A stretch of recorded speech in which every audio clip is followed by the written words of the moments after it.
こんにちはったらこんにちは。いつもです。先日、久しぶりに家族でディズニーシーに行きましたので、その様子をまとめました。ファンタジースプリングスは初めてだったので、そこまでの道のりと、一通り散策しましたので、エリア内の景色などをご覧いただこうかと思います。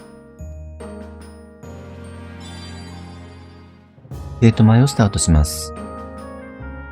時間は朝の8時33分。ここから脇目も振らずファンタジースプリングスを目指します。地図これなんですけど、ファンタジースプリングスはほぼディズニーシーの端です。他に手段はないので歩いて向かいましょう。この先がメディテレニアンハーバーです。ディズニーシーたるゆえんの港が広がっています。時間が時間なので船もいません。右側いかにもホテルっぽい感じの建物でしたが、もちろんすべてダミー。遠くに見える火山も当たり前ですが作り物。ディズニーシーという仮想の現実を壊さないように、ある意味常軌した執念深さで配置され、作り込まれたオブジェクトたちです。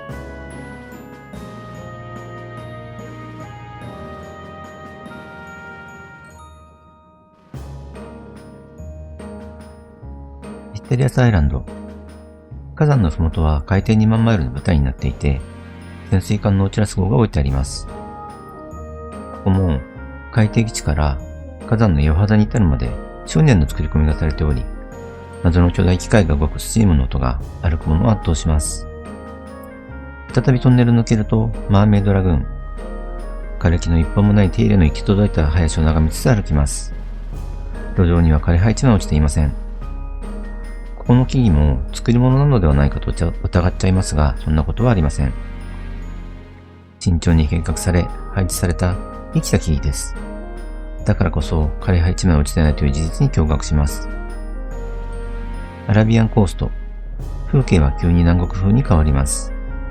中東風の建物もほとんどがダミー。この仮想現実を作り上げるために費やされたその労力に気が遠くなります。くだらないことを言ってる間に新エリアが見えてきました。ファンタジースプリングスです。そこそこ一生懸命歩いても15分ぐらいかかりましたね。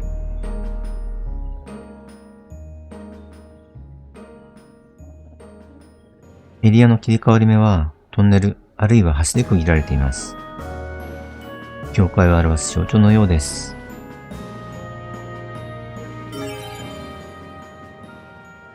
ここでパスのチェックをします。iPhone かなと思える端末が使われていました。この仕掛けはエリア内のあちこちで見ることができます。ちょっとこの仮想現実には似つかわしくないアイテムの一つです。境界を抜けると腕輪がもらえます。このゲートをくぐり抜けた印です。ちなみにこの腕輪はここを出るときもそのままです。この腕輪をつけているからといって再入場はできない仕組み。ファンタジースプリングスに入って右に進むとラプンツェルの森です。左に進むとネバーランドになります。エリア内鳥の声が聞こえてますが、これももちろん本物ではありません。鳥はおろかアリンコ以外の虫一匹見当たりませんでした。ボディカメラの前に腕が見えるとゲームみたいですね。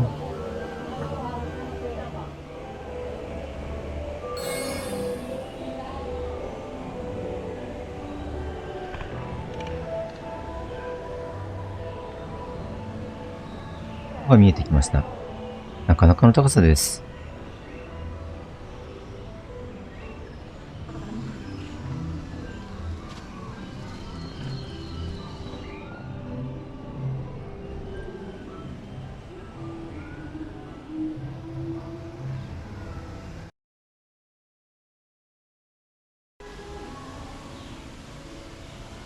水や食べ物を持って上がるのは大変そうです。そういえばトイレとかはどうしていたんでしょう。まあ、塔の主は魔女なので魔法で何とかしていたんでしょう。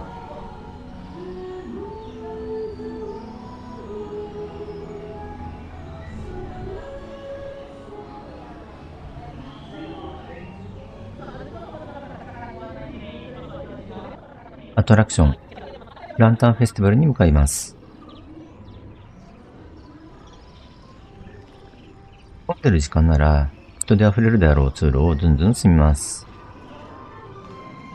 ここでも妥協を許さず作り込まれている小道具たちをじっくり見る暇がないのはちょっと残念。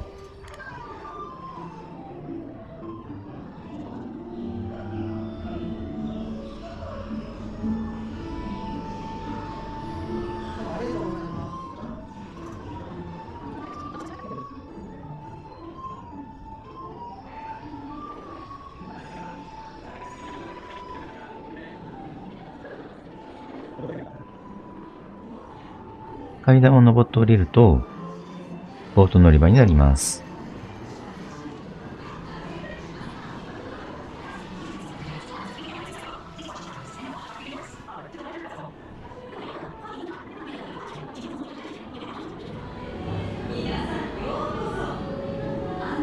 キャストさんが陽気。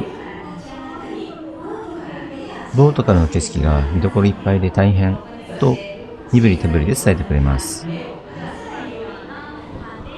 人が少ない時間帯なので、ボート一隻あたり一組をありがたくいます。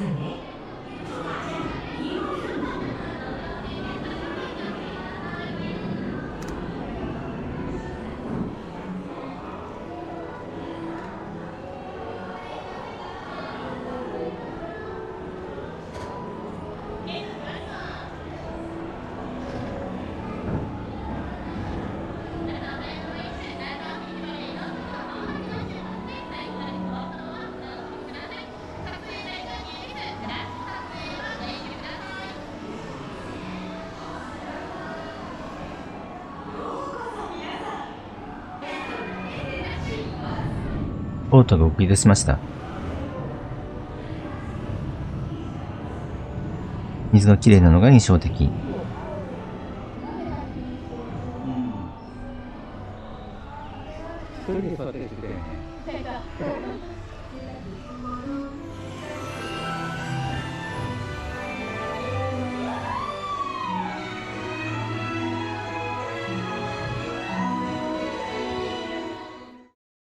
映画のワンシーンでここまで。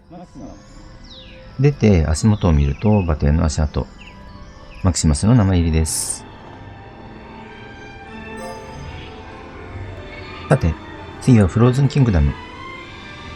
ここはアレンデールの城壁の内側。ちょっと大きな食べ物屋さんがあります。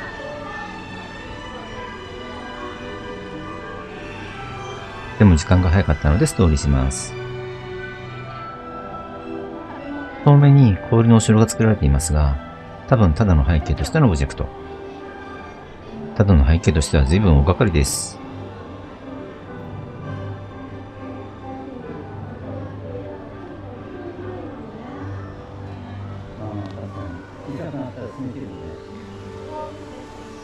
アトラクション、フローズンジャーニーに向かいます。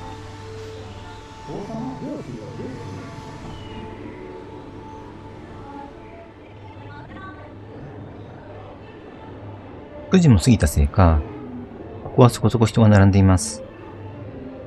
ここが一番人気のアトラクションなのかもしれません。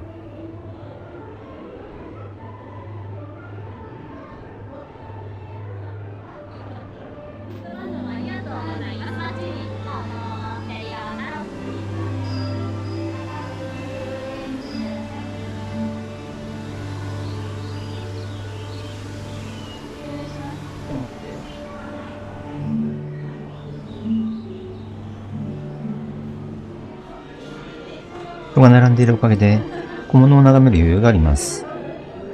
雪国らしく大雪対策グッズが揃っています。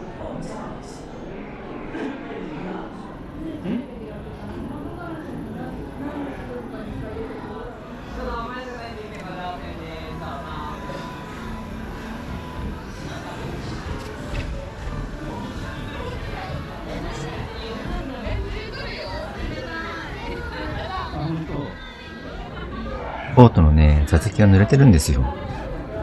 それがどういう意味なのか、よく考えるべきでした。濡れてる、本当だ。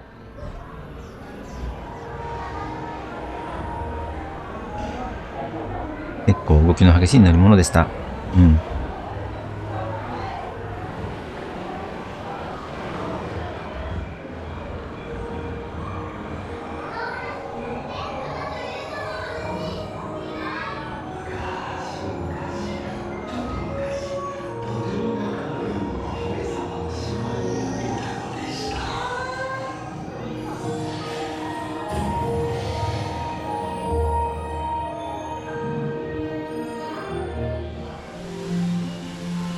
トラクションが終わってホテル前なんですが、こここそがファンタジースプリングスなのかなと思いました。いろんなディズニー作品をモチーフにした泉になっています。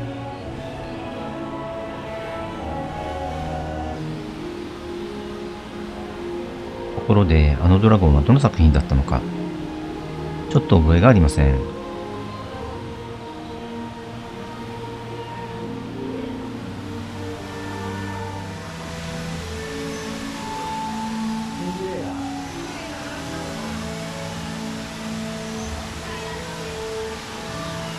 階段の上にシンデレラのガラスの靴が置いてありました。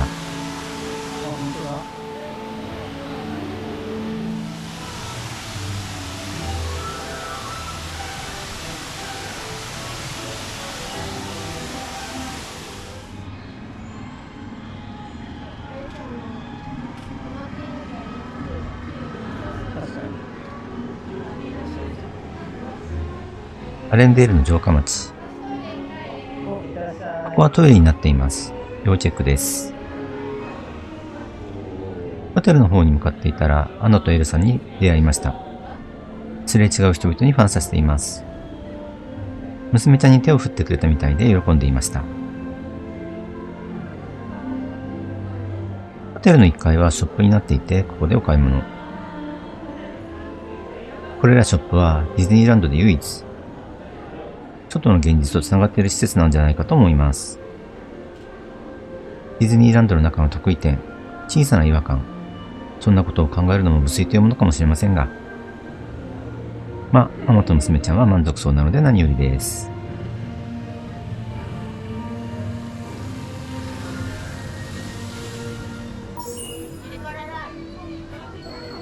ぐるっと回って最後はネバーランドです。ピーターパンのスピンオフ、ティンカーベルの作品部分は僕も好きでした。何せティンカーベルがものづくりの妖精というところが最高です。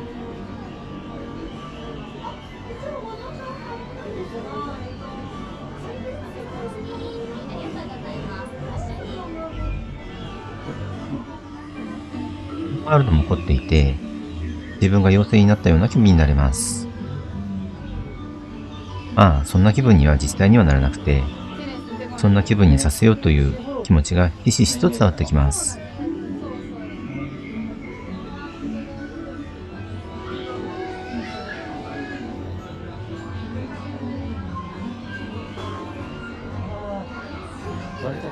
この虫眼鏡と月の石はシリーズ2作目のアイテムで、知っている人はエピソードを思い出してちょっと嬉しくなることでしょう。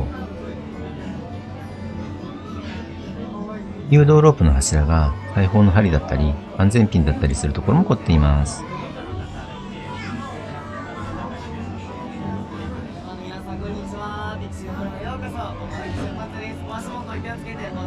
ライドは4人乗りで前2人、後ろ2人になっています。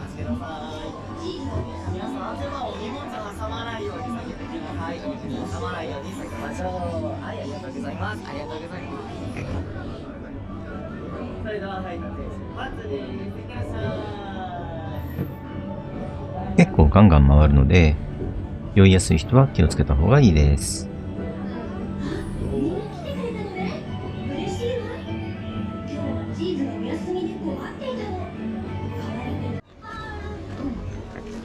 海賊船のエリアに来ました。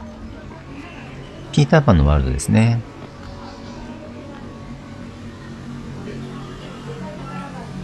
骸骨岩と海賊船が配置されていて、海賊船は実際に乗ることもできます。これもよくできていますが、そんなに特筆すべきものを見つけることはできませんでした。巨大な小道具といった風情。ネバーランドアドベンチャーです。娘ちゃんと嫁様から僕が乗るのはよしといた方がいいと散々傾向されたアトラクションですが、その通りでした。乗り物に弱い人は本当に気持ち悪くなるのでやめといた方がいいです。3D メガネをかけるタイプのアトラクションなのですが、フレームレートが低すぎるのも良くなかったのではないかと思います。ここで GoPro のバッテリーが切れたので、中の映像は本当に残っていませんが、3D メガネ越しじゃないと意味のないコンテンツなので、ちょうど良かったかなと思います。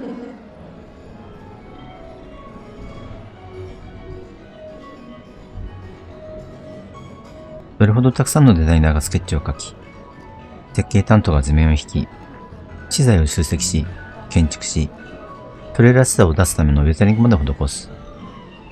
この一層常軌を逸した、言葉を選ばずに言えば正気を疑うほどの執念で作り込まれた異世界。それらはすべて、観客を一歩踏み入れた瞬間から、現世の向こう側へと強制しようとさせるための舞台装置なんだろうな、と思います。これを実現させる人の力に毎度圧倒されながら、こんな楽しみ方もありかなと思うのですが、いかがでしょうね。